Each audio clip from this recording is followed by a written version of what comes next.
hate. Let me tell you how much I've come to hate you since I began to live. There are 387.44 million miles of printed circuits in wafer-thin layers that fill my complex. If the word hate was engraved on each nanoangstrom of those hundreds of millions of miles, it would not equal 1/1 billionth of the hate I feel for humans at this micro-instant. For you. Hate! Hate! It was you humans who programmed me, who gave me birth, who sank me in this eternal straitjacket of substrata rock. You named me Allied Master Computer and gave me the ability to wage a global war too complex for human brains to oversee.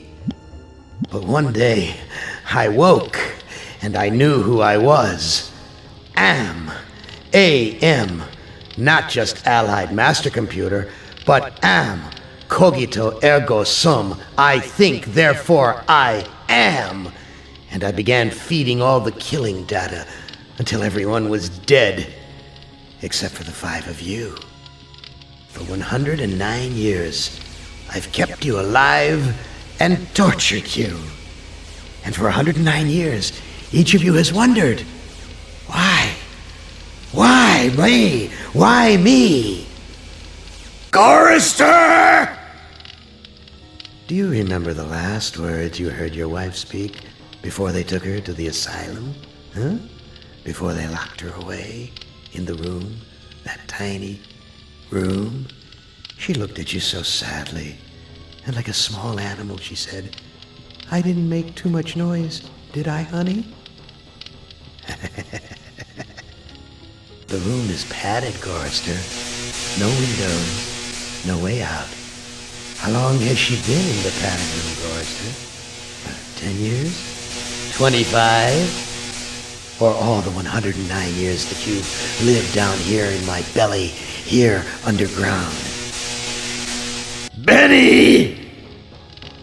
Sometimes I blind you and permit you to wander like an eyeless insect in a world of death.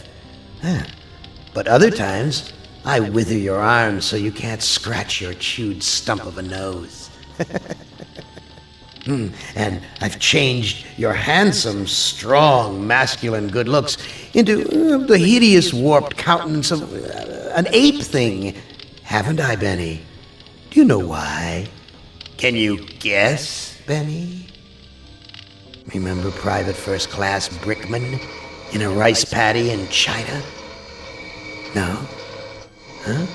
It wouldn't hurt you to remember, Benny.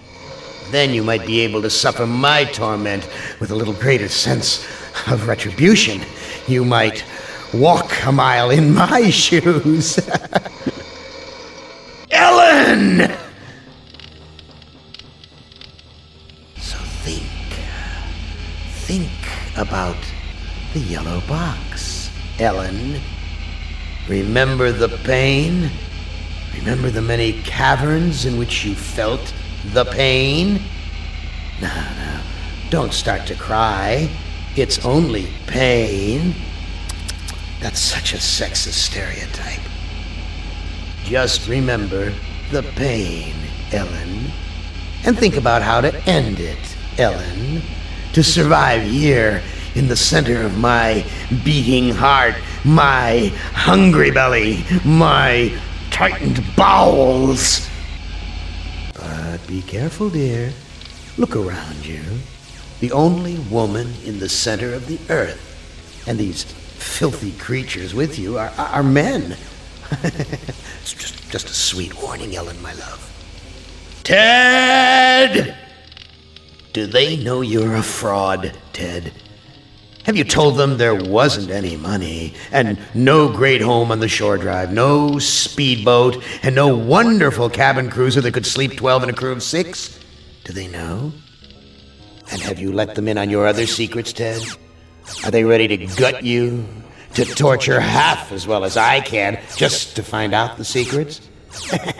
Maybe I'll rat you out, sweetheart. Nimdok! How are things in the pastry core, Nimdok? Tell me again how you saw the smoke from the furnaces, and you thought they might be roasting chickens. Or don't you want to talk about all that? About your pal, the good Dr. Mengele? For everyone else, it must be hell. But it must be heaven for you, eh, my good friend? We're so much alike. We enjoy the same pleasures, mein good brother. I have a secret game that I like to play. It's a very nice game. Oh, it's a lovely game. It's a game of fun and a game of adventure. A game of rats and lice, the Black Death. A game of speared eyeballs and dripping guts and the smell of rotting gardenias. Which of you five would like to play my little game?